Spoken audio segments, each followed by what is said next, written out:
Je vais commencer par m'excuser de m'exprimer en français. Je comprends tout ce qui se dit, mais je suis plus à l'aise à m'exprimer en français. Donc vous allez me pardonner pour cette faute-là. Mais c'est une très bonne initiative vraiment de se réunir comme ça pour prendre du temps, d'étudier la parole de Dieu et surtout de promouvoir la langue aussi pour nos enfants qui naissent ici et qui n'ont pas eu cette grâce-là que nous avons eu de grandir au pays et d'entendre au moins parler et de pouvoir comprendre que les enfants au moins eux puissent avoir également quelques racines. Alors donc avant de commencer, j'aurais souhaité qu'on chante un chant qui est très populaire, là, un cantique qui est très populaire, c'est Miséricorde insondable. Bon, nous tous nous connaissons bien le cantique, mais je vais juste lire la première strophe. Parce que ce qui est important, c'est pas juste de prononcer de chanter, mais c'est de réaliser les paroles. Parce que quand on prononce des paroles dans un cantique, beaucoup d'entre nous avons souvent entendu que chanter, c'est prier 2 fois. Donc quand on prononce les paroles de ce cantique, c'est une prière en fait qu'on est en train de faire. Donc quand on répète ces paroles-là, en fait, ça veut dire qu'on les accepte pour notre vie. Donc c'est ce qui est vraiment le plus important là dans le cantique qu'on va chanter. Alors, miséricorde insondable, Dieu peut-il tout pardonner? Absoudre, c'est-à-dire pardonner, enlever, effacer les péchés d'un si grand coupable. Un coupable, c'est moi qui suis coupable. C'est toi, c'est nous tous ici qui étions coupables. Le frère a parlé tout à l'heure de la crucifixion de Jésus à la croix. S'il est mort à la croix, c'est vraiment parce que nous étions des coupables. Alors, et mes péchés oubliés, c'est-à-dire c'est le cantique se demande, est-ce que vraiment on peut pardonner un pécheur comme moi? Est-ce que vraiment Dieu peut effacer les péchés d'un pécheur comme moi? Alors, voilà ce qu'il dit dans le cœur. Jésus, je viens à toi, tel que je suis, c'est-à-dire pécheur de mon état, je viens à toi. Jésus, je viens à toi. Tel que je suis, prends-moi. C'est-à-dire que nous venons avec nos péchés à Jésus et Jésus nous prend dans cet état-là. Mais est-ce que Jésus va nous laisser dans l'état dans lequel il nous prend? C'est la question que nous allons nous poser dans le message. Alors, miséricorde insondable. Miséricorde insondable. Dieu peut-il nous pardonner? Absoudre un si grand coupable et mes péchés oubliés. Jésus, je viens à toi, tel que je suis, je viens à toi. Jésus, je viens à toi, tel que je suis. Prends-moi. Longtemps j'ai loin de sa face provoquer son Saint-Gourou. Provoquer son Saint-Gourou. Fermez mon cœur à sa grâce. Fermez mon cœur à sa grâce. Laissez le ciel devant tous. Jésus, je viens, Jésus, je viens à toi. Tel que je suis, je viens à toi. Jésus, je viens à toi, tel que je suis. Prends-moi, oh Jésus, à toi je cède. Oh Jésus, à toi je cède.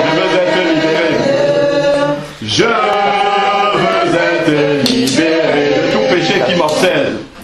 De tout péché qui m'obsède. Être à jamais délivré. Être à jamais délivré. Jésus, je viens. Jésus, je viens à toi. Tel que je suis, je viens à toi. Jésus, je viens à toi. Tel que je suis.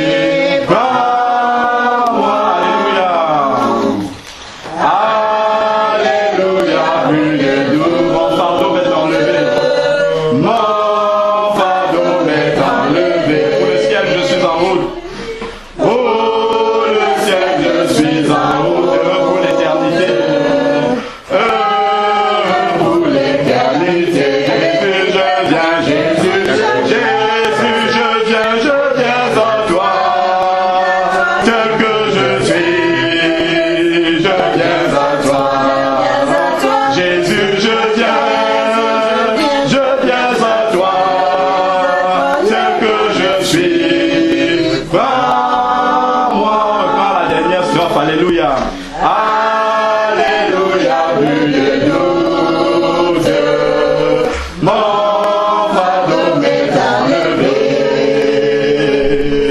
Pour le ciel, je suis en route.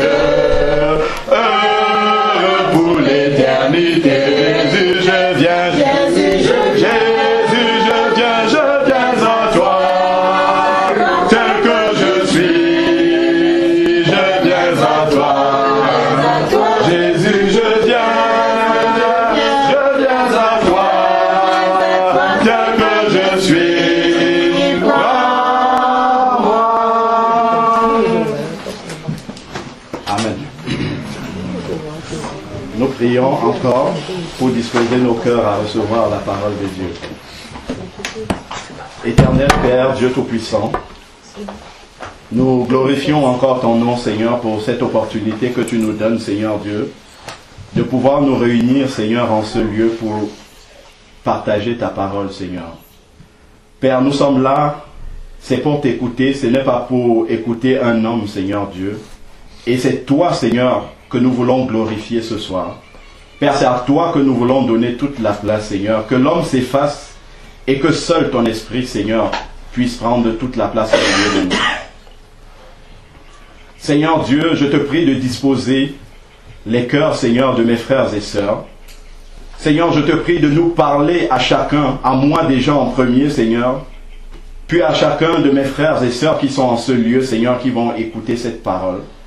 Que cette parole, Seigneur, puisse prendre vie en nous, Seigneur, puisse s'enraciner profondément, Seigneur, dans nos cœurs et puisse produire, Seigneur, les fruits, les bons fruits, Seigneur, de l'esprit que toi tu attends, Seigneur, dans nos vies. Éternel, nous rendons captive toute pensée maintenant, Seigneur, à ton obéissance. Que tout esprit de distraction, de fatigue nous quitte, Seigneur, maintenant en ce moment, afin que nous puissions être vraiment concentrés uniquement, Seigneur, sur toi et sur ta parole que tu as à nous donner en ce moment, Seigneur Dieu. Merci encore, Jésus. Amen. Amen. Bon, nous allons partager la parole de Dieu. J'espère que vous avez vos Bibles. Parce que le but n'est pas que je vienne vous dire ce que je lis moi dans ma Bible, mais il faudrait que vous ayez vos Bibles. J'étais en train de dire à ma femme tout à l'heure qu'on aurait dû ramener les Bibles, mais parce que je n'y ai pas pensé, parce que je me disais que tout le monde avait sa Bible. Parce que souvent, quand on prêche la parole de Dieu, les gens s'asseyent, ils écoutent la parole de Dieu et ils pensent qu'on est en train d'inventer ce qu'il est en train de dire. C'est pour ça que j'aime bien quand les gens, on prêche et les gens ont la parole de Dieu entre leurs mains. Pour lire eux-mêmes ce qui est écrit, parce que ce qu'on prêche, c'est ce qui est écrit. C'est toujours mieux quand on lit soi-même ce qui est écrit, plutôt que quand quelqu'un lit et vous dit que c'est ce qui est écrit. Même s'il y a une Bible pour deux, ça serait bien. Parce que vous savez, le partage de la parole de Dieu, c'est pas un discours politique où les gens viennent s'asseoir et puis on écoute et puis on dit Amen quand ça nous plaît et pas Amen quand ça ne nous plaît pas. Tout ce qui est dit qui vient de la parole de Dieu, on dit Amen. Non pas parce qu'on aime la personne qui prononce la parole, mais parce que c'est Dieu qui a parlé. Et Dieu nous a dit que le ciel et la terre passeront, mais mes paroles ne passeront pas. Moi, je ne suis pas saint, mais le livre que je tiens entre les mains, lui, il est saint. C'est pour ça que c'est lui qui a la vérité. Pas moi, je n'ai pas encore donné le passage. Alors, donc, pourquoi je suis en train de le dire? Parce que le message qu'on va partager, vous avez vu le passage, c'est un passage qui peut souvent créer quelques incompréhensions. C'est un passage qui dérange souvent beaucoup de personnes ou qu'on prend beaucoup à la légère parce que effectivement on ne lit pas entre les lignes. Pour lire entre les lignes, il faut avoir la Bible entre les mains. Alors, dans le passage qui avait été donné, c'est Jean 3. Donc, on va prendre aujourd'hui du verset 1 jusqu'au verset 16. Ça va nous suffire. Mais avant de lire ce passage-là, j'aimerais qu'on lise un autre, c'est dans Jean 8 au verset 32. Donc c'est toujours dans le même livre, un peu plus loin, au 8e chapitre, verset 32. Jean 8, verset 32. Qu'est-ce qu'il nous dit? Jean 8, verset 32. Vous connaîtrez la vérité et la vérité vous rendra libre. Parce que souvent, on est libre de nos mouvements et on pense que c'est ça la vraie liberté. Mais la vraie liberté, c'est quand on est affranchi dans sa pensée. Parce que la véritable captivité, le véritable esclavage, ce n'est pas l'esclavage physique, c'est d'abord dans la tête qu'on est esclave. Donc, quand on n'est pas sur le chemin de la vérité, dans sa tête, on est déjà esclave de quelque chose. Et ce qui peut nous libérer, ce n'est que la parole de Dieu. Quand il dit, vous connaîtrez la vérité, c'est quoi la vérité? La vérité, c'est la parole de Dieu. Seule la parole de Dieu est la vérité. Jésus a dit, je suis le chemin, la vérité et la vie. Seul Jésus peut dire la vérité. Mon papa peut me dire quelque chose alors que ce n'est pas la vérité. Bien, même quelqu'un peut même avoir envie de dire la vérité, mais c'est un mensonge qui sort de sa bouche. Donc seule la parole de Dieu est la vérité et seule elle peut nous libérer totalement de nos chaînes. C'est pour ça que je voulais qu'on ait vraiment cette parole-là entre les mains. Donc, juste à côté, toujours dans le livre de Jean, on va évoluer de quelques chapitres. Jean 12 au verset 48.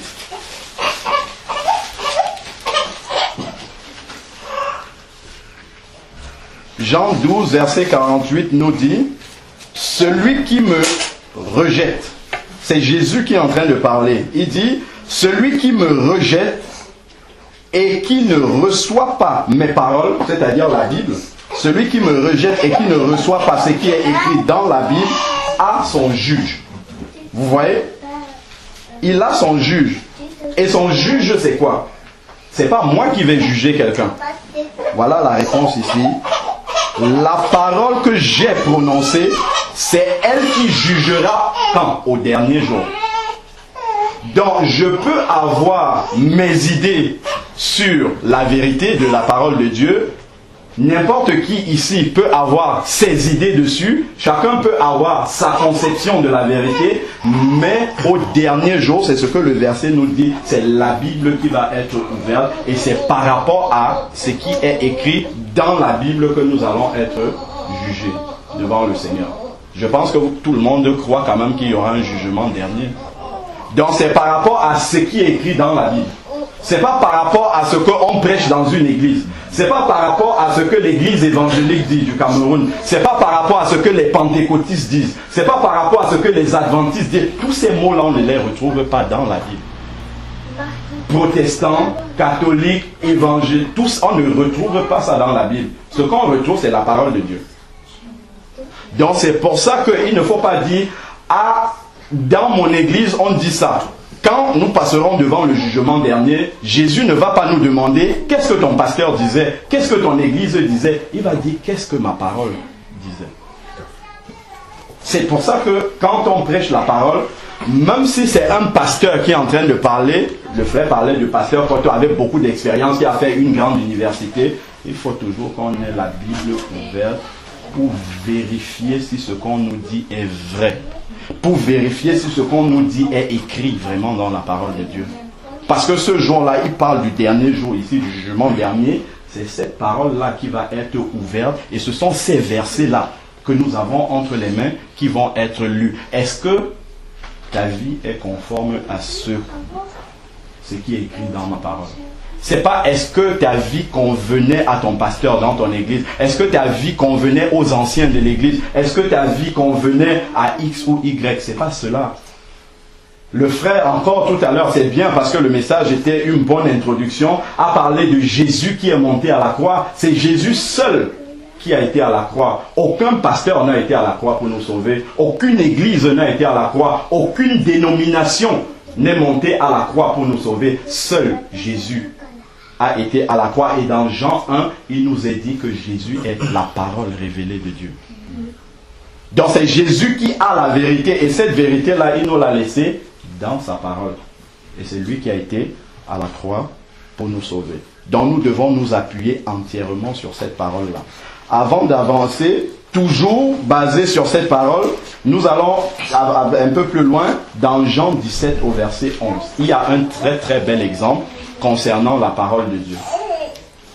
En introduction, je nous donne d'abord cette habitude-là, qui est une bonne habitude, qui est d'ailleurs encouragée dans la Bible ici là, et citée comme exemple. Cette habitude que quand on nous prêche la parole de Dieu, ouvrons nous-mêmes. Moi, c'est comme ça que le Seigneur a commencé à se révéler à moi. Avant, j'étais comme tout le monde, je m'asseyais à l'église et je me contentais de ce que le pasteur me dit, je prenais ça pour vérité. Mais quand j'ai commencé moi-même à lire ce qui est écrit dans la Bible, j'ai commencé à voir les contradictions dans ce que le pasteur lui-même annonçait. J'ai commencé à regarder que l'Église allait en travers de ce que la parole de Dieu dit. Pourquoi? Parce que ce sont des traditions humaines qui ont été instituées et qui ont remplacé la parole de Dieu. Personne, en tout cas beaucoup de personnes n'ont plus le courage d'ouvrir la parole de Dieu pour voir est-ce que la manière dont fonctionne mon église, est-ce que la manière dont la parole est donnée, est-ce que ça correspond à ce qui est écrit dans la Bible. On a peur souvent de faire ce constat-là. Parce que quand on fait ce constat-là, ça nous amène à nous mettre un peu à l'écart par rapport à ça et on a tous peur d'être rejetés. Quand Jésus est venu, c'est exactement la même situation que Jésus a trouvé. Jésus a trouvé le système judaïque installé. Pourquoi Jésus a été crucifié à la croix? Il n'a pas été crucifié parce qu'il disait des mensonges. Jésus a été crucifié à la croix parce qu'il disait la vérité. Et la vérité que Jésus annonçait dérangeait non pas les païens, mais dérangeait ceux qui étaient dans la foi. Ça dérangeait les juifs. Ce sont les sacrificateurs juifs qui ont demandé qu'on crucifie Jésus. Au départ. Et la population a dit oui, crucifiez-le. Pourquoi? Parce qu'il apportait un message qui bouleversait les traditions qui étaient déjà installées. Et cette tradition-là encore existe dans nos églises aujourd'hui. Et justement, quand on vient avec la vérité qui est la parole de Dieu, ça dérange de la même manière que le discours de Jésus dérangeait à son époque. Mais ce qui est intéressant justement dans le passage qu'on va lire dans Jean 3, c'est qu'il y a quelqu'un qui appartenait à ce système-là, qui appartenait à cette tradition religieuse-là, qui a eu la sagesse et l'humilité de venir voir Jésus. Il n'est pas venu en plein jour.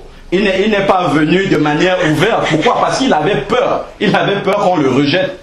Il avait peur d'être écarté de ce système-là. Il avait peur d'être mis de côté. Il avait peur de voir la vérité en face.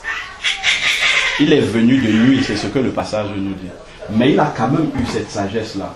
Il a eu cette humilité-là, de venir s'abaisser malgré son rang. On va lire dans la parole quel était le rang de cet homme-là. Il a eu cette humilité de venir voir Jésus et de lui demander vraiment c'est quoi la vérité. En réalité, dans ce dialogue entre les deux, c'est ça, c'est quoi la vérité.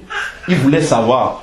Pourtant, il connaissait la parole de Dieu. Il était un docteur du système. La parole nous dit, il appliquait la parole de Dieu, mais il est venu humblement demander à Jésus.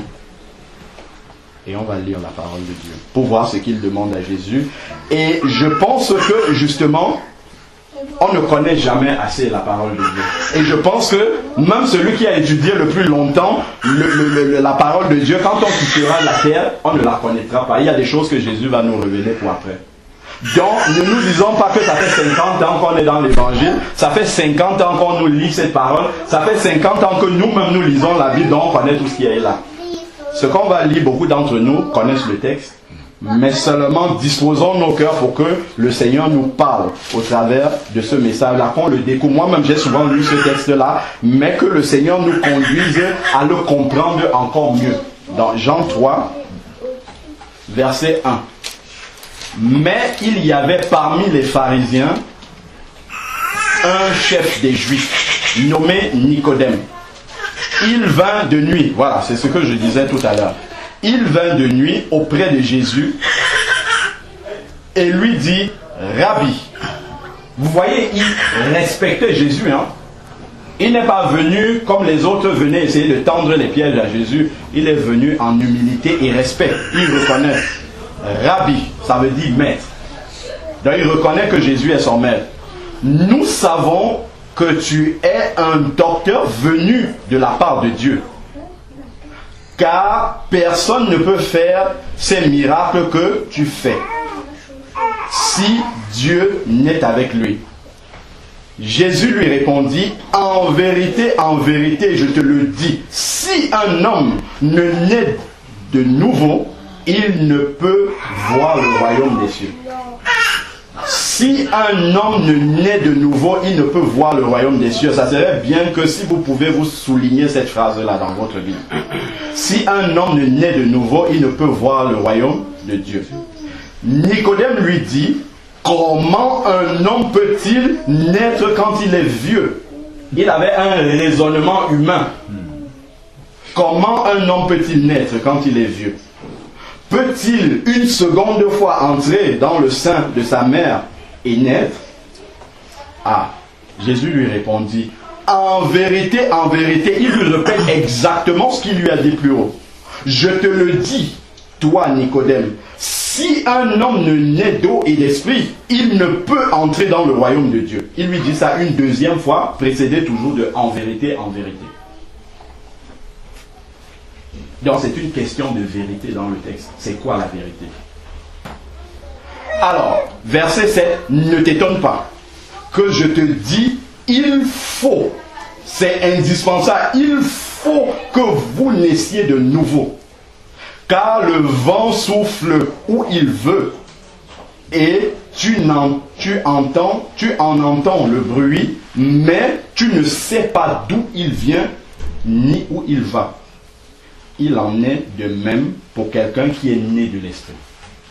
C'est la même chose, comme le vent. Verset 9, Nicodème reprit la parole. Comment cela peut-il se faire? Il ne comprend pas. Comment cela peut-il se faire? Jésus lui répondit, tu es le docteur d'Israël. Donc Jésus savait qui était en train de lui poser cette question. Tu es le docteur d'Israël et tu ne sais pas cela. Ça semblait être une évidence pour Jésus, mais le docteur d'Israël, il ne sait pas cette chose-là. Verset 11, Jésus, toujours en vérité, en vérité, je te le dis, nous disons ce que nous savons. Et nous rendons témoignage à ce que nous avons vu. Et vous ne recevez pas notre témoignage. Vous avez vu qu'au départ, je ne sais pas si vous avez compris la transition dans le texte. Au départ, Jésus s'adressait directement à Nicodème. Et plus qu'il avance, il commence à s'adresser au système auquel Nicodème appartient. Il a commencé avec je te le dis et il continue avec vous ne recevez pas notre témoignage. Donc il englobait Nicodème dans un système. Il a commencé par parler à la personne et ensuite à parler au système, à la tradition religieuse juive à laquelle appartenait Nicodème. Si, verset 12, si vous ne croyez pas quand je vous ai parlé des choses terrestres, la nouvelle naissance c'est sur la terre que ça se passe, c'est pas après la mort. C'est sur la terre que la nouvelle naissance se passe. Si vous ne croyez pas quand je vous parle des choses terrestres, comment croirez-vous quand je vous parlerai des choses célestes? Personne n'est descendu du ciel. Attends. Autant pour moi. Personne n'est monté au ciel, sinon celui qui est descendu du ciel, le Fils de l'homme qui est dans le ciel. Verset 14. Et comme Moïse éleva le serpent dans le désert, il faut de même que quiconque croit en lui ait la vie éternelle. Verset 16, que tout le monde connaît, car Dieu a tant aimé le monde qu'il a donné son Fils unique afin que quiconque croit en lui ne périsse pas. Vous voyez, la partie ne périsse pas, ça on l'oublie quand on cite le verset. On le dit vite fait, on passe dessus. Mais qu'il ait la vie éternelle. Donc on croit en Jésus, on a la vie éternelle, mais on oublie que dans ce verset-là, il y a ne périsse pas. Donc la possibilité de périr existe. La possibilité d'aller en enfer, c'est une réalité biblique qu'il faudrait qu'on voit en face. C'est dans le verset qui parle de l'amour de Dieu. Le plus grand verset qui parle de l'amour de Dieu, c'est le Jean 3,16. car Dieu a tant aimé le monde. Mais dans ce verset-là, il dit aussi une vérité, c'est la possibilité de périr. On a ouvert le livre des Actes tout à l'heure, je me rends compte qu'on a oublié de lire le verset qui normalement était, que je voulais vous faire voir, c'était Acte 17, verset 11, qui nous parle des chrétiens de Bérée. Les chrétiens de Bérée sont ici pris en exemple par rapport justement à leur attachement à la parole de Dieu. Verset 11 de Acte 17. Ceux-ci, on parle des chrétiens de Bérée, ceux-ci avaient de meilleurs sentiments que ceux de Thessalonique. Ils reçurent la parole avec beaucoup d'empressement et examinaient chaque jour les Écritures pour voir si ce qu'on leur disait était exact. C'est comme ça que les vrais chrétiens agissent. Quand on leur parle de la parole de Dieu, le verbe examiner ici dans le texte grec d'origine, c'est passer au crible. Quand on t'annonce la parole de Dieu, tu reprends ta Bible, tu soulignes les passages pour voir si ce qu'on t'a dit, est-ce que c'est la vérité. Mais aujourd'hui, peu de chrétiens exercent ce discernement-là dans l'église.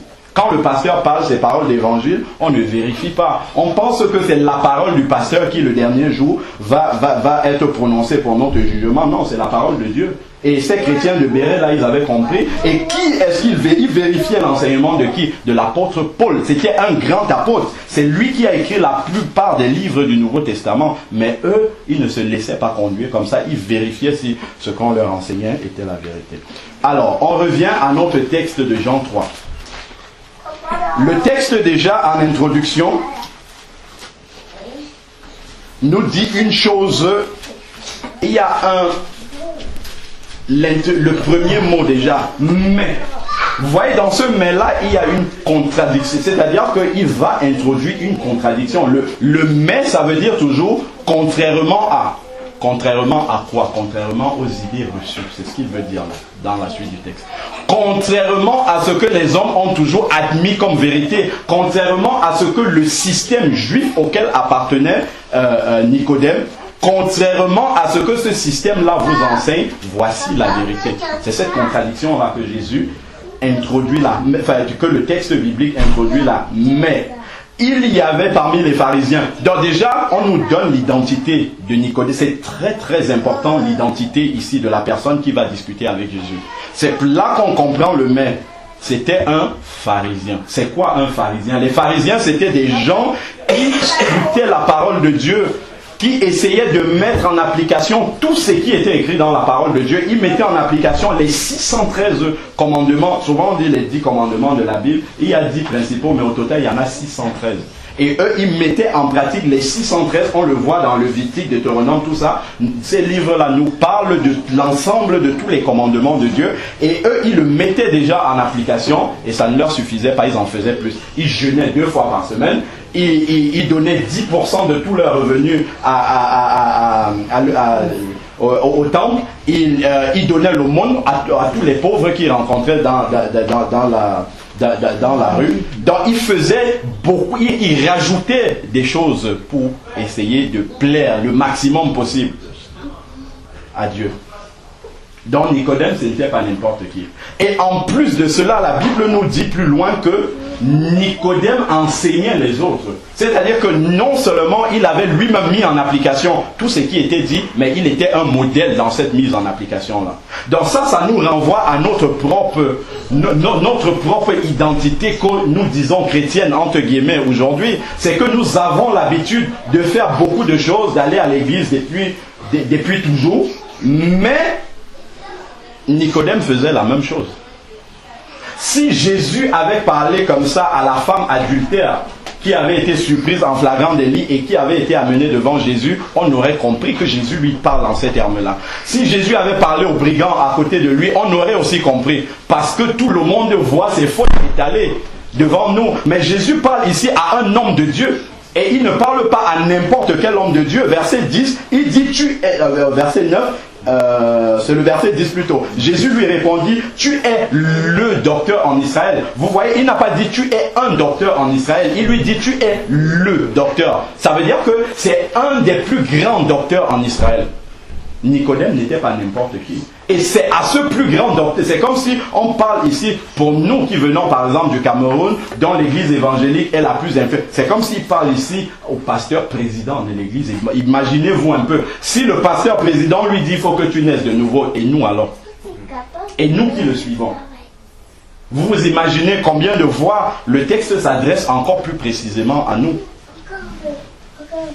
Nous savons que tu es un docteur venu de Dieu. Nicodème croyait en Jésus. Parce que souvent on pense qu'il suffit de croire en Jésus. Il suffit d'être d'accord avec la parole de Dieu, d'accord avec les paroles de Dieu. Vous sortez là dehors, vous demandez aux gens qui croient en Dieu. Vous allez vous rendre compte que beaucoup de personnes croient en Dieu.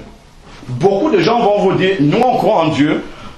Souvent vous donnez la parole, les gens sont d'accord avec ce que vous dites. Mais seulement cette parole-là n'a pas la capacité de transformer leur vie. Et c'est là où le problème se pose. Être né de nouveau, ça ne signifie pas appartenir à une famille chrétienne. C'est pas être né dans une famille chrétienne. Nicodème était le chef des Juifs. Ça veut dire que c'était un Juif de naissance. Ça veut dire que c'était un croyant, entre guillemets, pour l'époque c'était le judaïsme. C'était un croyant de naissance. Il était né dans une famille chrétienne. Si on peut ramener une famille juive, l'équivalent de famille chrétienne aujourd'hui. Et il était un chef, il enseignait ces personnes-là. Donc ça ne suffit pas d'être né dans une famille chrétienne. Regardons par exemple, la Bible nous parle d'Abraham. Abraham, la Bible dit, Abraham c'était un enfant de Dieu. Isaac c'était le fils d'Abraham. La Bible ne nous dit pas que Isaac était un petit-fils de Dieu. Par transition par rapport à son papa, puisque le papa Abraham est fils de Dieu, normalement Isaac par son père devait être petit-fils de Dieu, mais la Bible ne parle jamais comme ça. La Bible dit Isaac était un fils de Dieu également. Jacob qui était le fils d'Isaac, la Bible nous dit que c'était un enfant de Dieu. La Bible ne nous dit pas que c'était un arrière-petit-fils de Dieu. Vous voyez? Si c'était que la religion chrétienne, le fait de naître dans une famille, pouvait, comme ça, comme par magie, nous donner automatiquement droit d'être appelé chrétien, ben on aurait appelé Jacob petit-fils de Dieu. Mais Dieu n'a pas de petit-fils, Dieu a des enfants, c'est tout. Qu'est-ce que ça signifie? Ça signifie que la relation avec le Seigneur doit être directe. Dieu doit avoir mon numéro de téléphone directement, mon portable. Il ne doit pas passer par le portable de mon père pour m'appeler. Quand Dieu veut me parler, il faut qu'il ait mon numéro de portable, la ligne directe. Ça veut dire que je dois avoir une connexion directe avec Dieu. Une relation personnelle directe. Et c'est ça que Jésus souligne à Nicodème. Parce que Nicodème s'appuyait sur le système, sur la tradition religieuse. Être chrétien, ça ne signifie pas savoir lire la Bible. Ça ne signifie pas savoir chanter les cantiques chrétiens. Nicodème savait faire tout cela. Il enseignait même cette manière de le faire aux gens. Et Jésus ne lui dit pas, tu fais mal en enseignant les gens. Jésus lui dit, parce que Nicodème, vous voyez, dès l'introduction là, Nicodème demande à Jésus, je viens comprendre comment tu fais les miracles, ainsi de suite. On pourrait croire que Nicodème voulait savoir, peut-être s'inspirer de Jésus pour faire la même chose. Mais attention, Jésus, lui, il avait le discernement quand il a vu Nicodème. Il lui dit, en fait, ce ne sont pas les miracles que tu as besoin de comprendre. Ce qui est bien pour toi, pour ta situation, c'est que tu naisses de nouveau. C'est ça qui est le plus important. Pour nous qui sommes nés dans des familles chrétiennes, c'est pour ça que j'insiste toujours sur ce texte-ci. Parce que quand on aura bien compris et expérimenté ça, ça va totalement changer notre vie. Totalement transformer notre vie. Ce n'est pas aller à l'église qui fait de nous des chrétiens. Beaucoup de personnes vont à l'église, mais très peu ont expérimenté. Nicodème, il allait à l'église tout le temps. Mais Jésus lui dit, quand il lui dit, il faut que tu naisses de nouveau pour voir le royaume des cieux, qu'est-ce que ça veut dire? Ça veut dire que Nicodème n'est pas sauvé. Ça veut dire que dans son état, Nicodème ne pouvait pas voir le royaume des cieux. Alors que c'était un docteur de la parole de Dieu. Alors qu'il priait, il chantait, il jeûnait. Mais Jésus lui dit, pourquoi? Parce que la ligne téléphonique de Nicodème, c'était le système religieux, c'était la tradition religieuse. Il pensait qu'en s'appuyant sur cette tradition-là, ça lui donnait la connexion avec Dieu. Mais pas du tout. Jésus lui dit, c'est une relation personnelle directe que je veux avoir avec toi. Alors, il lui dit, si un homme ne naît d'eau et d'esprit, il ne peut voir le royaume de Dieu. J'avais pris quelques notes là sur ce texte-là.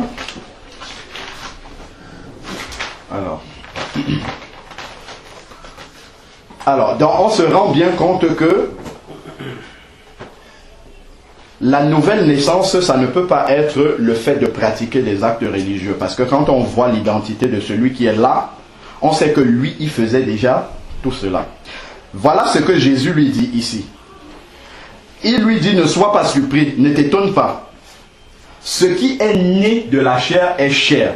Si mon père est chrétien, je suis lié à mon père par la chair, par une relation charnelle, mais cette relation charnelle-là ne peut pas se transformer en une relation spirituelle avec Dieu parce que mon père ou ma famille est connecté à Dieu. Ça ne peut pas se transformer. Il dit, ce qui est chair est chair. Si je suis né d'un parent vraiment croyant, vraiment chrétien, ça ne fait pas de moi un chrétien. Il dit exactement le contraire. Ce qui est chair, et ce qui est esprit est esprit. Donc quand on est né de l'esprit, quand on a cette relation personnelle avec Dieu, c'est quelque chose d'indépendant de la famille d'où on vient. Et il dit, celui qui est né de l'esprit est comme le vent. Vous voyez comment le vent est. Le vent arrive, on ne commande pas le vent. Les hommes n'ont pas la maîtrise sur le vent. On ne voit même pas le vent. De la même manière, la nouvelle naissance, on ne la voit pas visuellement se produire. Mais on réalise seulement les effets qu'elle produit.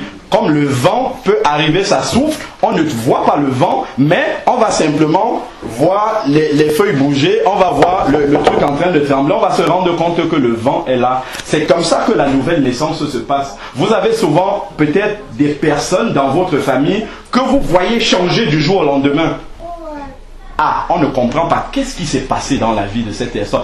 Pourquoi cette personne-là a changé du jour au lendemain? Et quand l'être humain ne comprend pas, on est comme Nicodème. Nicodème demandait à Jésus, mais comment un homme peut-il entrer dans le ventre de sa mère pour naître? C'est-à-dire qu'on raisonne humainement comme Nicodème raisonnait. Nicodème regardait humainement comment ça peut se faire que quelqu'un rentre dans le ventre de sa mère et ressorte. Mais Jésus lui dit, c'est pas ça, parce qu'il raisonnait humainement. Et nous, de la même manière, quand on voit quelqu'un qui a expérimenté une vraie nouvelle naissance, sa vie change totalement sous nos yeux. Et comme on ne comprend pas ce qui s'est passé spirituellement, on dit, ah, il est dans une secte.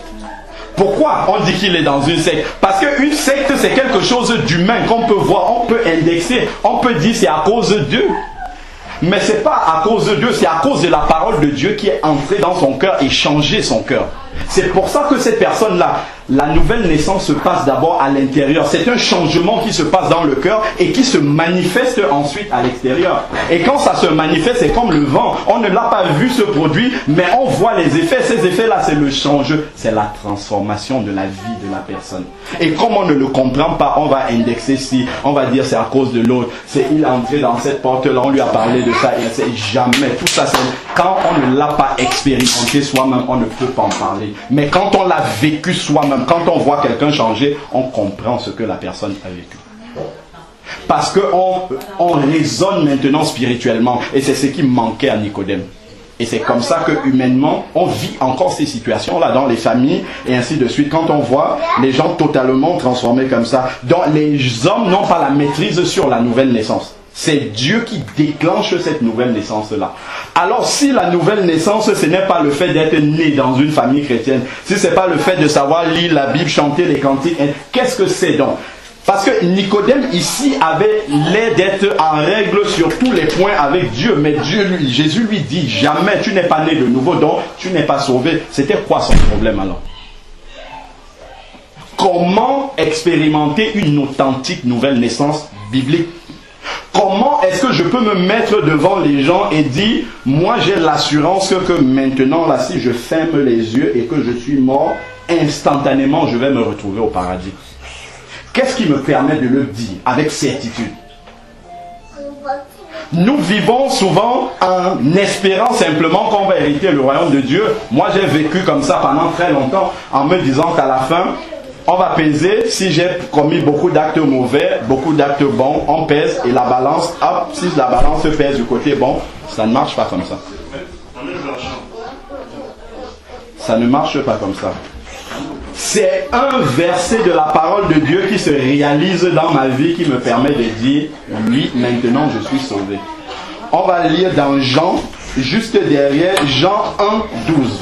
Jean 1, 12 nous dit quoi? C'est juste derrière. Jean 1, 12 va nous dire, mais à ceux qui l'ont reçu, il a donné elle. Elle, c'est quoi? C'est la parole de Dieu. Dans Jean 1, il est question de la parole de Dieu. Mais à ceux qui ont reçu la parole de Dieu dans leur cœur, c'est cette parole-là qui leur a donné le pouvoir de devenir enfants de Dieu. Donc c'est la réalisation d'un verset biblique dans ma vie qui peut me donner l'assurance que je suis sauvé aujourd'hui et non le fait que j'appartienne à une église. Et non le fait que je sache lire la Bible ou bien chanter des cantiques chrétiens. C'est pas ça qui détermine si je suis sauvé ou pas. C'est la parole de Dieu qui me dit si j'ai vraiment reçu cette parole-là dans mon cœur, alors je suis un enfant de Dieu. La question maintenant que nous allons nous poser, c'est comment expérimenter cette nouvelle naissance ou comment avoir la certitude que réellement je suis né de nouveau, c'est-à-dire avoir la certitude que je suis réellement sauvé là où je suis. C'est encore la parole de Dieu qui va nous donner tous ces éléments-là. Nos convictions, nos certitudes doivent être fondées sur la parole de Dieu. Alors, la nouvelle naissance, déjà pour définir de manière théorique, on va dire comme ça, c'est un acte par lequel Dieu communique une nouvelle nature à un être humain. Nous savons tous que nous héritons du péché d'Adam et Ève en nous quand nous naissons. Quand je nais avec le dos, si Dieu est là, je nais avec le dos tourné à Dieu. Et je commence à avancer dans le sens opposé à Dieu. C'est ce qui se passe. On va lire un verset qui nous le dit. Donc, on va lire dans Romains 5, verset 12. Romains, c'est juste après le livre des Actes. Romains 5, verset 12.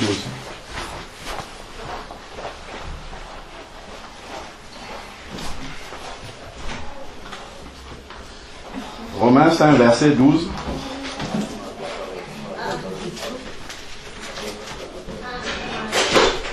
Alors, il nous dit, c'est pourquoi de même, par un seul homme, on parle d'Adam ici et Ève, par un seul homme, dont notamment d'Ève, est entré, le péché est entré dans le monde, et par le péché, la mort, dans la condamnation. Quand la Bible parle de la mort ici, c'est pas la mort. La mort physique n'est pas la chose la plus dangereuse à laquelle nous pouvons être soumises. C'est pas la pire des choses qui puisse nous arriver, la mort. Si vous apprenez que quelqu'un est mort, c'est pas la pire des choses qui lui arrivent. Parce que nous raisonnons toujours humainement. Et c'est normal que nous ayons ces sentiments. Nous sommes encore des humains.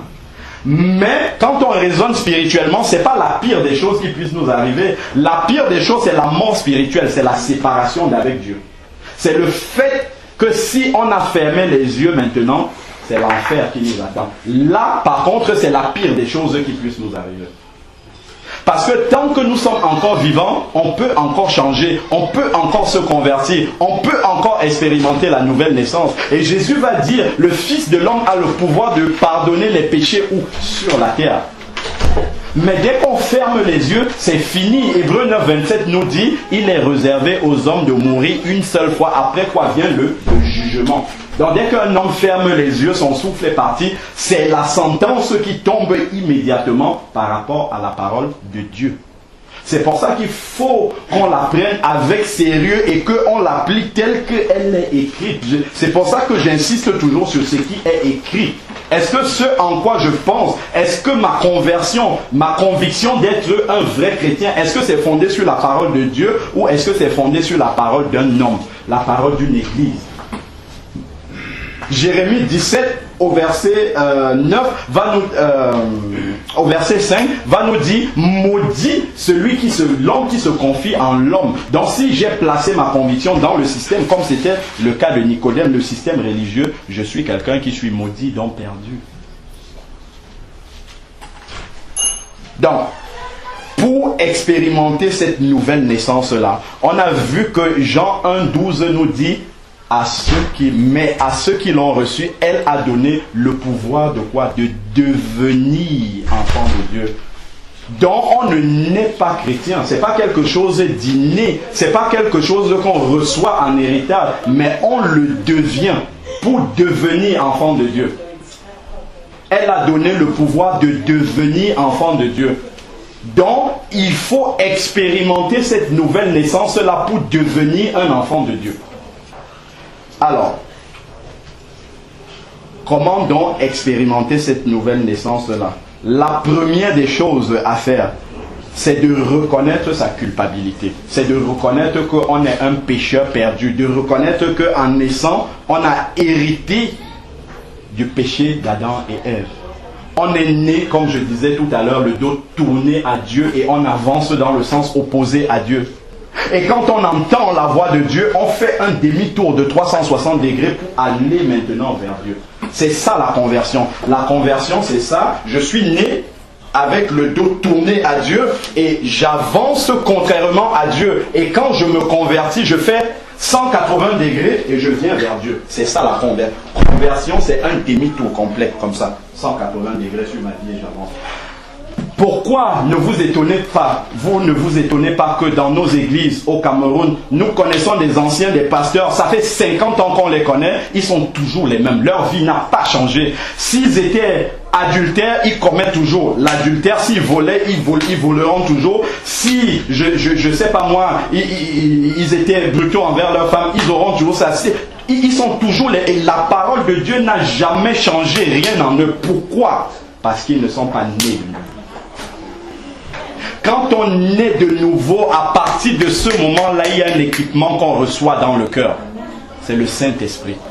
Et quand ce Saint-Esprit est en nous, ça veut dire que j'ai l'antenne qui me permet de capter les ondes de la parole de Dieu dans mon cœur. Et cette parole-là est maintenant capable de changer mon cœur.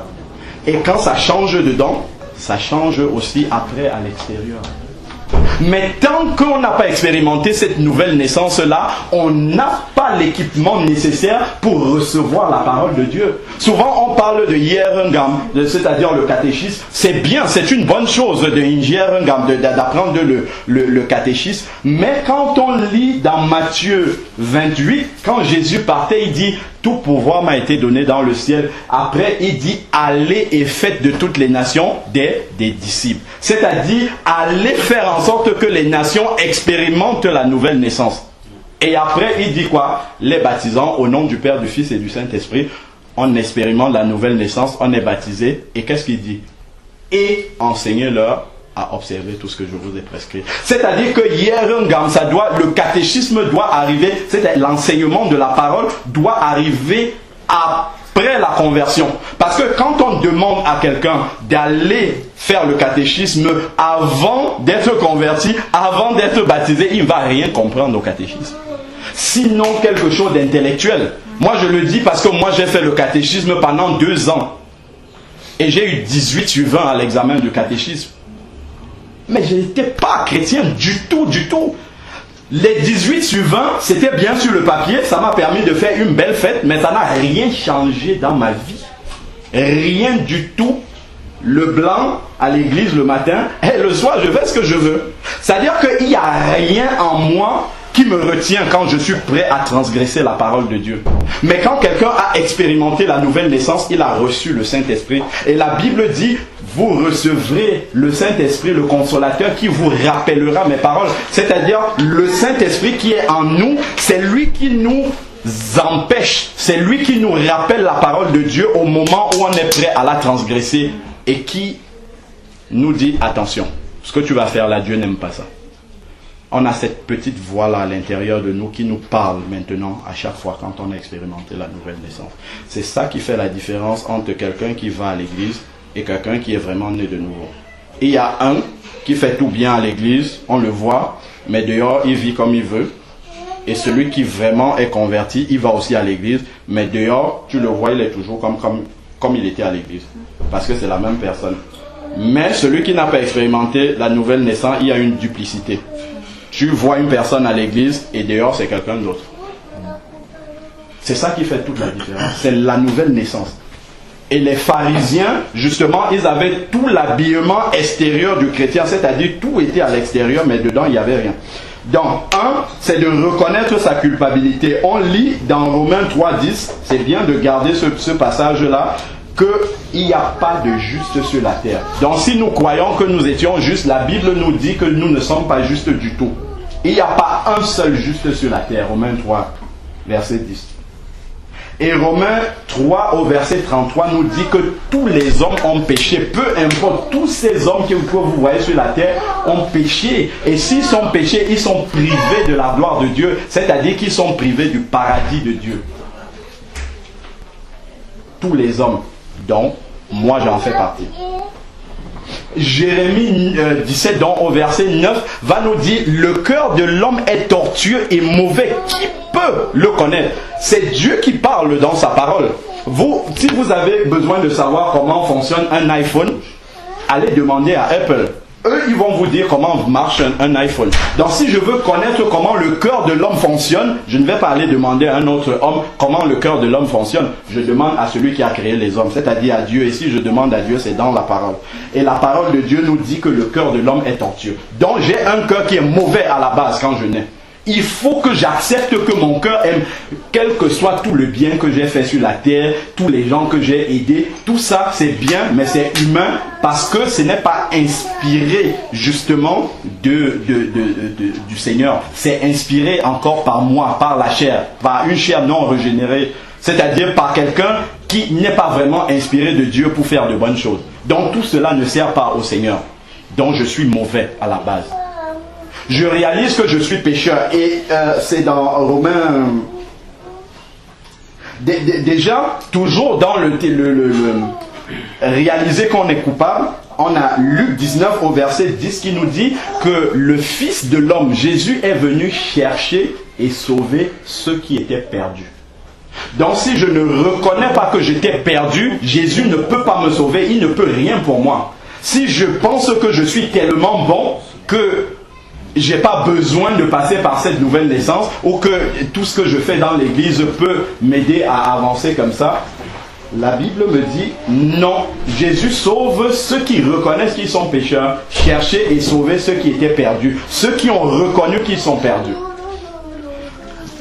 Alors Romains 6, 23 va nous dire: le salaire du péché, c'est la mort, mais le don gratuit de la foi, c'est la vie éternelle. Le salaire du péché, c'est la mort. Il dit le salaire, pas des péchés, le salaire du péché. C'est-à-dire que Dieu est tellement saint qu'il ne peut pas tolérer un seul péché. N'importe quel péché qu'on a déjà commis dans la vie vaut l'enfer éternel.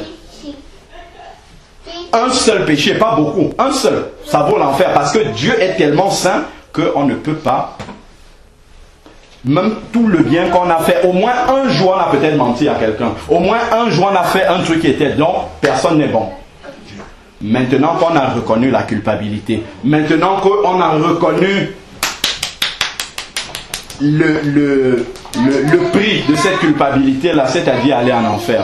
Maintenant que je réalise que je ne peux pas me sauver moi-même par mes bonnes œuvres, par toute ma bonne disposition à l'église, qu'est-ce qu'il faut faire? C'est à ce moment-là que la bonne nouvelle de l'évangile intervient. Parce que la bonne nouvelle de l'évangile commence d'abord par l'annonce d'une mauvaise nouvelle. Cette mauvaise nouvelle, c'est que nous sommes tous pécheurs et perdus. Et ça, il faut le reconnaître. C'est d'abord un bilan négatif qu'il faut reconnaître de base. Quand on a reconnu maintenant ce bilan-là, à ce moment-là, comme le frère disait, le sacrifice de Jésus à la croix peut entrer maintenant en ligne de compte. Imaginons-nous un seul instant, je suis sur la fin, ne t'inquiète pas. Imaginons-nous un seul instant que on vient vous apprendre que vous avez un arrière-grand-parent ou un parent éloigné qui vit quelque part à Malantoine que vous n'avez jamais vu. Et ce parent-là est décédé, il a une immense fortune. On vous dit que c'est vous qui êtes héritier de cette fortune-là. Est-ce que, à partir du moment où on vous l'a dit, vous allez commencer à utiliser cette fortune-là comme ça, vous ne connaissez même pas le grand-père, vous ne savez même pas combien est la somme, ainsi de suite, vous commencez à l'utiliser? Non. vous aurez au moins cette sagesse-là d'aller rencontrer le notaire. Pour dire au notaire, c'est moi qui suis l'héritier. Je viens ici pour monter, je viens avec mes papiers d'identité, c'est moi l'héritier. On enregistre votre nom, on vous dit comment est-ce que vous allez utiliser donc ce legs que vous avez eu, cet héritage-là. C'est pour ça que pour devenir chrétien, il faut accepter de le devenir. On ne devient pas chrétien de manière tacite comme ça. Donc c'est venir accepter que Jésus est mort à la croix pour moi. Pour être au bénéfice de ce que ça signifie que Jésus soit mort à la croix, il faut que ça sorte de ma bouche, j'accepte de devenir chrétien. Si jamais on ne s'est mis à genoux pour accepter Jésus comme Seigneur et Sauveur, ça veut dire qu'on n'est pas chrétien. On peut croire, comme je dis, on peut penser qu'on est chrétien, mais selon la parole de Dieu, on n'est pas encore chrétien, on n'est pas encore sauvé, on n'est pas encore sur le chemin du royaume des cieux. Alors, donc, une fois qu'on a reconnu qu'on est coupable, qu'on est pécheur, la chose la plus importante à faire, on le lit dans Actes 2, du verset 37 au verset 38. C'est le jour de la Pentecôte. Quand Pierre a prêché, il a dit aux gens, vous avez crucifié Jésus, il est mort, c'était vraiment Dieu manifesté dans la chair. La Bible nous dit qu'ils eurent le cœur vivement touché. Leur cœur a été touché par ce message-là. Et ils ont demandé à Pierre, que devons-nous faire? C'est-à-dire, que devons-nous faire pour être sauvés? Et Pierre commence par dire, répentez-vous. Donc la repentance est la clé de la conversion. Si vous voyez les gens ne pas changer 50 ans après être dans l'évangile, c'est parce qu'ils ne se sont pas repentis de leurs péchés. C'est tout. Ce n'est que ça.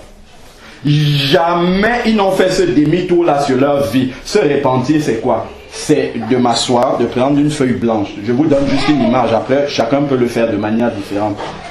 Seigneur, depuis que je suis conscient, j'étais enfant avant, depuis que je suis conscient, qu'est-ce que j'ai déjà fait de mal qui ne te déplaise, qui soit contraire à ta parole? Vous asseyez devant cette feuille blanche-là. Je vous assure que si vous faites cette prière-là sincèrement, le Seigneur va vous remettre des flashs dans votre tête, des trucs que vous aviez oubliés. Vous allez réaliser tout ce que vous avez fait depuis que vous êtes conscient. Et pour chacun de ces péchés, vous allez demander pardon au Seigneur. Seigneur, pardon, en telle année, j'avais fait telle chose à telle personne.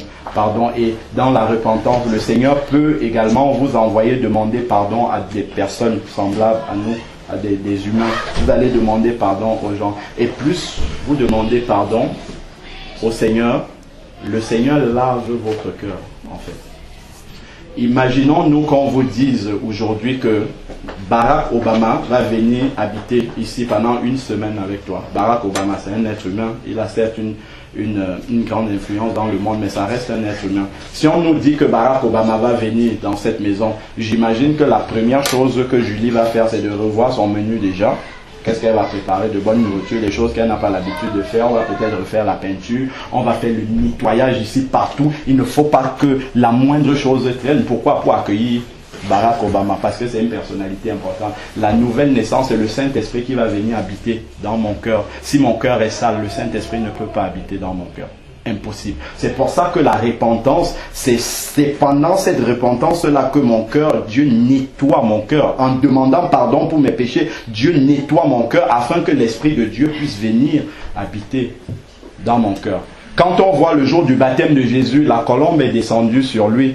C'est le Saint-Esprit qui est descendu sur lui sous la forme d'une colombe.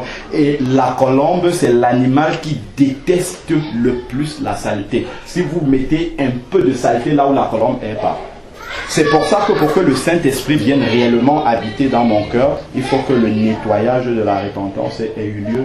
La repentance, c'est la tristesse qu'on éprouve d'avoir offensé Dieu. C'est-à-dire quand je regarde ces mauvaises choses que j'ai faites, c'est pas juste de demander pardon à Dieu, mais c'est de réaliser que c'est mauvais. Le frère disait, est-ce que si je prends le clou, pour cogner comme ça dans la main de quelqu'un, j'aurais du mal. Mais quand je pêche encore aujourd'hui, c'est comme si je prenais le marteau avec des clous et je tape comme ça dans les mains de Jésus, parce que c'est à cause de ça qu'il est mort à la croix. Et c'est pendant cette phase de la repentance là que je réalise que c'est mes péchés qui ont envoyé Jésus à la croix. Je demande pardon, mon cœur est nettoyé et à la fin, La Bible nous dit dans 1 Jean 1:9, si nous lui confessons nos péchés, il est fidèle et juste pour nous les pardonner. Donc Jésus efface nos péchés.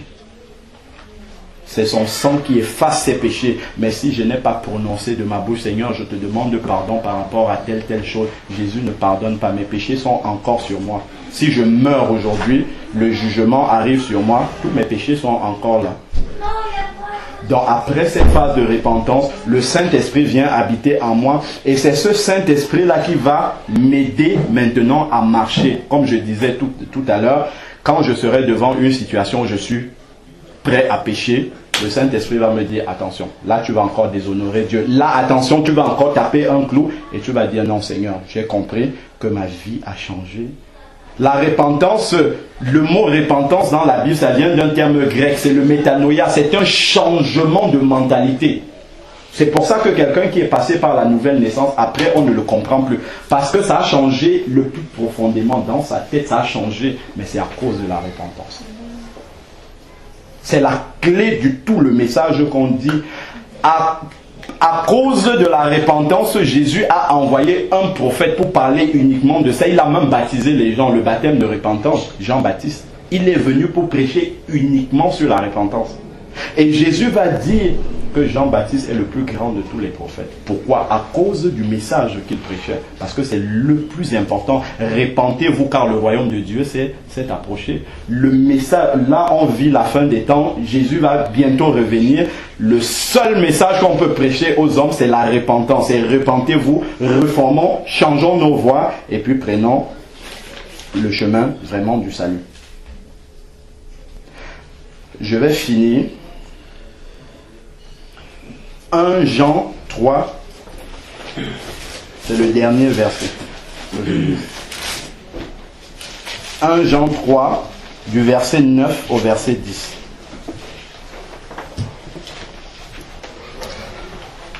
Ça, ce sont les effets de la nouvelle naissance dans la vie de celui qui a vraiment expérimenté la nouvelle naissance. Voilà ce que ça produit dans sa vie. Quiconque est né de Dieu ne commet pas le péché, parce que la semence de Dieu demeure en lui et il ne peut pécher puisqu'il est né de Dieu, c'est-à-dire il est né de nouveau. Quand on dit né de l'Esprit, ça veut dire que le Saint-Esprit est venu habiter en nous.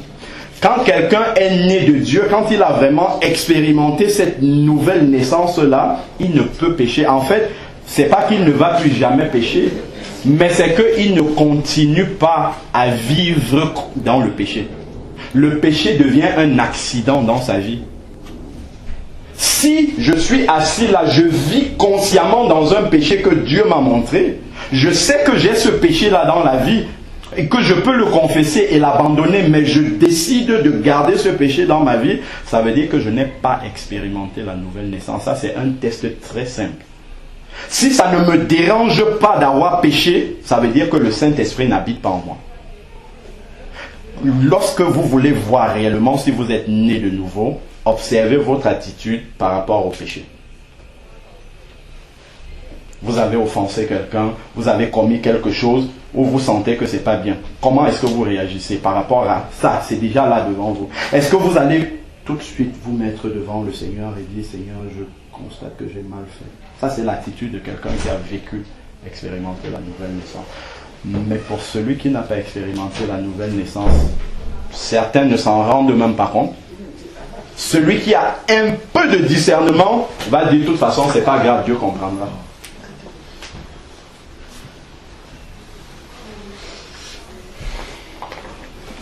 Donc, pour devenir chrétien,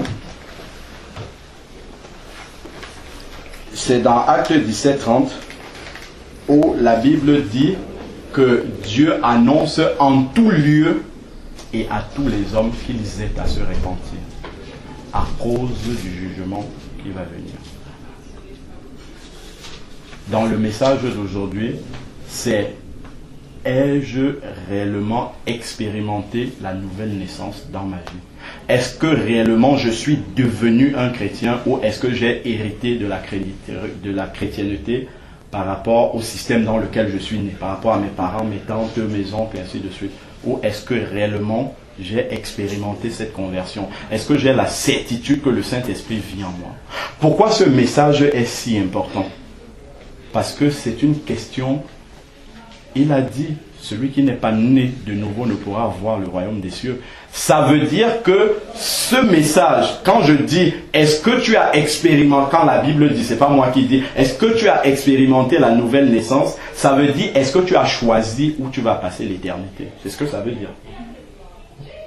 Est-ce que j'ai choisi si je veux passer l'éternité au ciel auprès de Dieu, ou est-ce que j'ai refusé? Parce que refuser de choisir, c'est aussi faire un choix.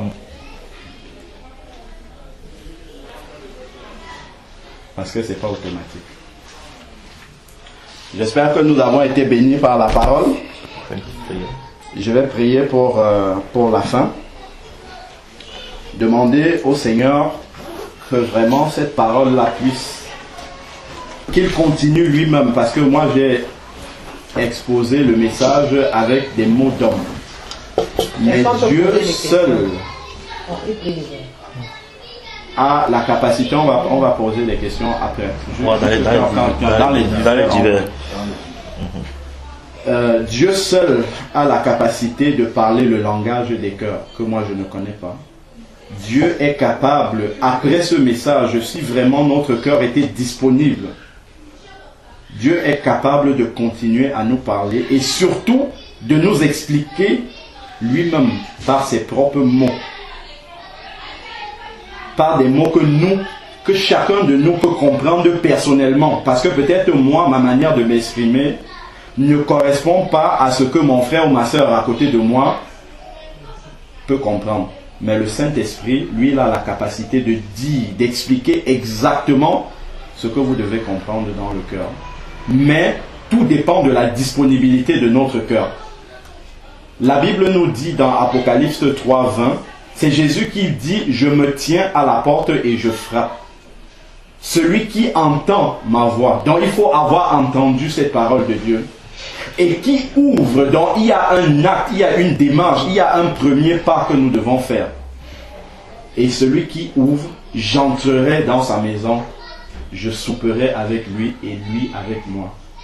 Donc Jésus ne nous force jamais. Il donne sa parole.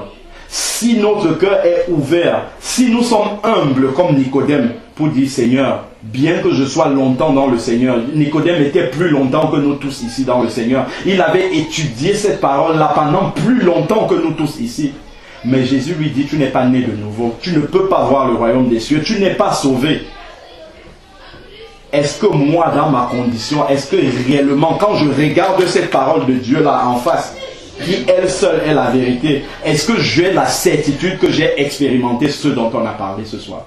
Est-ce que j'ai la certitude que cette nouvelle vie de Dieu là, est-ce qu'elle habite réellement dans mon cœur? Est-ce que devant le péché, est-ce que j'ai ce remords là réellement, pas vis-à-vis des hommes, mais vis-à-vis de Dieu qui voit tout? Est-ce que quand j'ai péché, est-ce que quand je vis dans le péché, est-ce que ça m'embête réellement? Si je n'ai pas tout cela dans ma vie, ça veut dire que je ne suis pas né de nouveau. Ça veut dire que si aujourd'hui mon heure sonne, aucun d'entre nous n'est éternel. Moi le premier, personne n'est éternel. Est-ce que si mes yeux se ferment aujourd'hui, nous avons tous des proches qui du jour au lendemain, avec une bonne santé ou une santé fragile, ils sont partis pour l'éternité, pour toujours. Ils ne pourront plus jamais de toute éternité rattraper les messages qu'ils ont entendus sur la terre.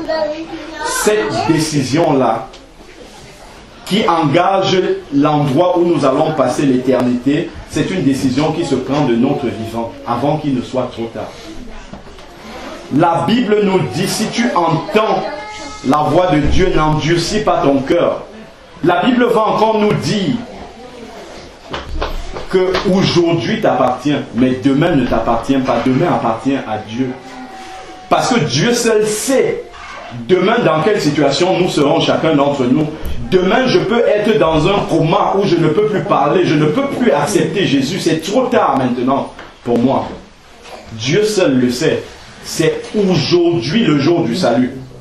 Dieu va dire, si tu as entendu ma voix, moi je ne vais exposer personne. Si quelqu'un ici a entendu le message et que son cœur est touché et qu'il veut recevoir le Seigneur maintenant, aujourd'hui, on peut faire ensemble la prière de repentance.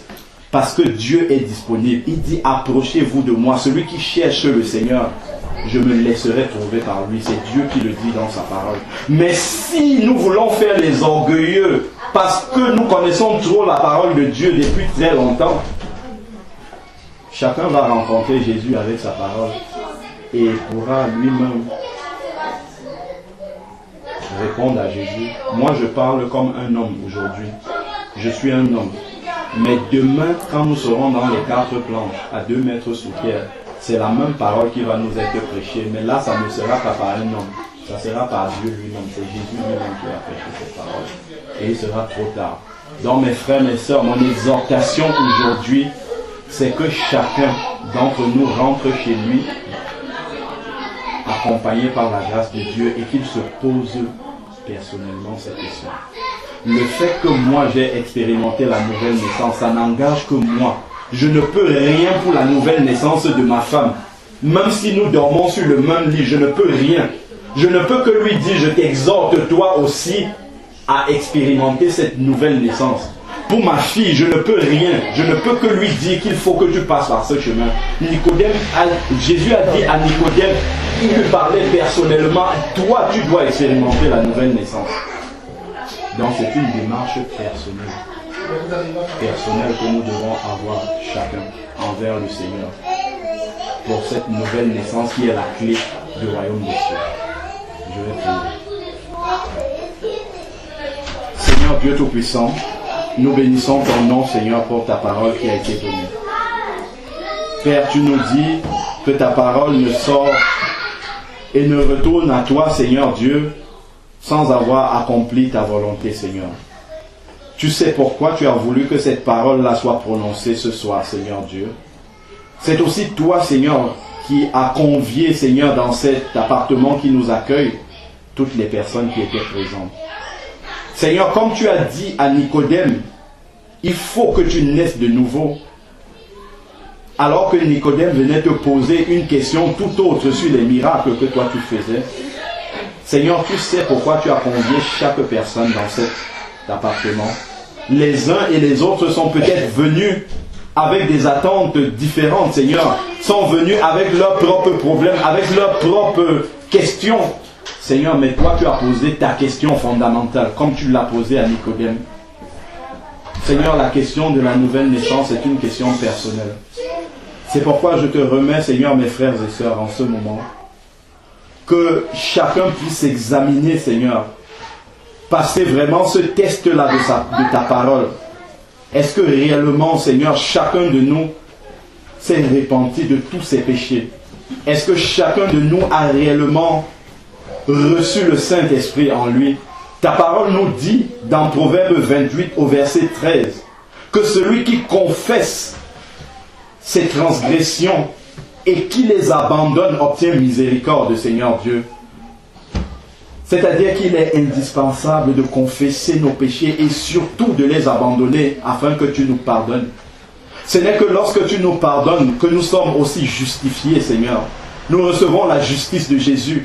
Cette justice-là indispensable pour entrer dans le royaume des cieux. Sinon, tout ce que nous faisons est vain. Tout ce que nous faisons pour ta parole, c'est pour rien. Toutes les fois où nous allons perdre du temps à l'église, Seigneur Dieu, tout cela ne peut pas nous sauver. Tout le temps que nous passons à lire la Bible, tout notre argent que nous donnons dans les églises, Seigneur, cela ne sert à rien du tout si nous n'avons pas expérimenté cette nouvelle naissance, Seigneur Dieu. Voilà pourquoi, Seigneur, je te prie que toi tu puisses encore annoncer à chacun ici qui a entendu ce message, combien solennel est ce message, combien important, Seigneur, est ce message-là pour les vies, parce qu'il engage notre éternité. Béni sois-tu encore, Seigneur. Au nom puissant de ton Fils Jésus, je t'ai prié. Amen. Amen.